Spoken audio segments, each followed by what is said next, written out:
One of the things that I hear on a regular basis in deadlifting is the term semi-sumo or half sumo. There are two stances in the deadlift in which the bar is out in front of the body and you lift it. There's conventional and there's sumo. Either your knees are inside of your arms in a conventional stance, or your knees are outside of your arms in a sumo stance. Either or. It's a binary thing.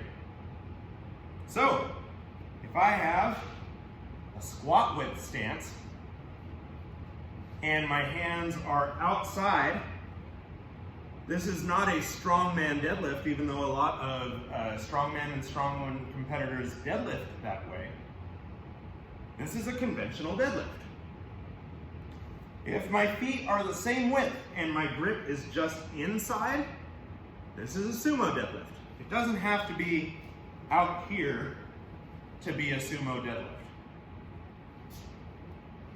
As far as what the ideal sumo deadlift stance is, my recommendation is to start in what you would for a kettlebell goblet squat, or maybe a double kettlebell deadlift, and work your way out from there until you feel like you're starting to see some diminishing returns.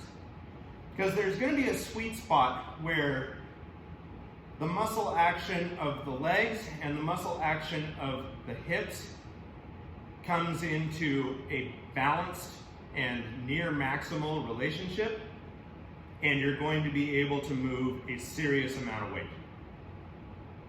It might not be the deadlift for you. You might be better suited to conventional.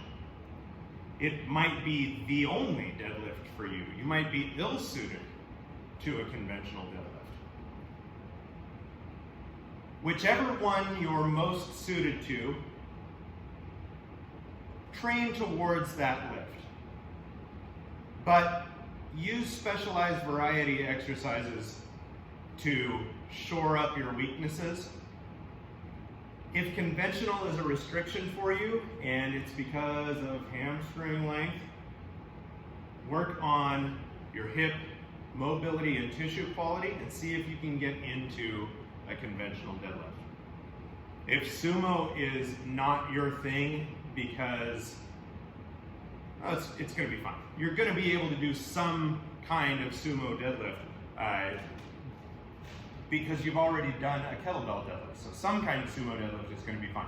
It just might not be as strong as your conventional deadlift. So I know what my sumo deadlift stance is. I use these rings on our bar here, and I put my shins right in line with those rings. That's my sumo deadlift width stance. I've practiced enough to know it.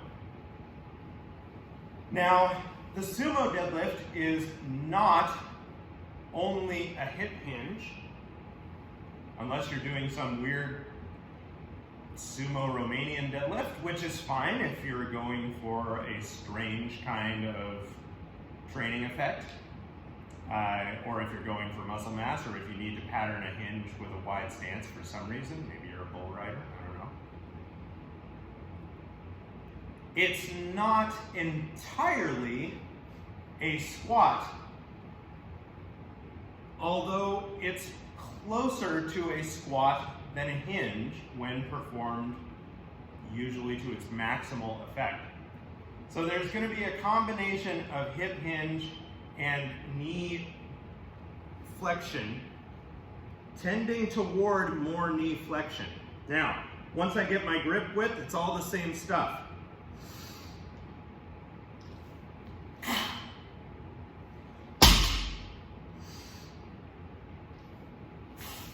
And because it's more leg driven, it tends to put less demand on the spinal erectors. Tends to.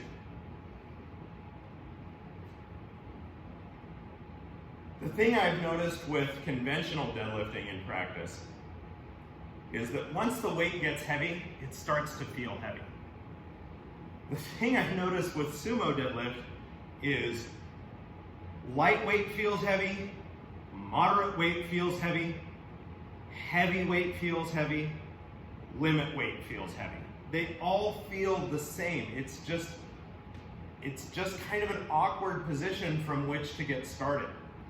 Another thing I've noticed in deadlift training with both stances, in conventional deadlift, if I am pulling a limit weight and I run into a sticking point, it's usually right below the knees, or maybe just at or slightly above the knees. And then I'm stuck, I run out of gas. With sumo, when I practice sumo, the sticking point tends to be the floor. It's just not moving. If I get weight going on a sumo deadlift, I'll finish it, I'll lock it out. If I get weight going on a conventional deadlift, if it's near my limit, it's still a 50-50 chance I might not get it all the way to the lockout. That said, at this point, both my sumo deadlift and conventional deadlift are about matched in terms of strength. I practice more kettlebell work than I do barbell work right now, so I'm not really focused on either of those lifts, which is probably why they're fairly similar in terms of weight lifted.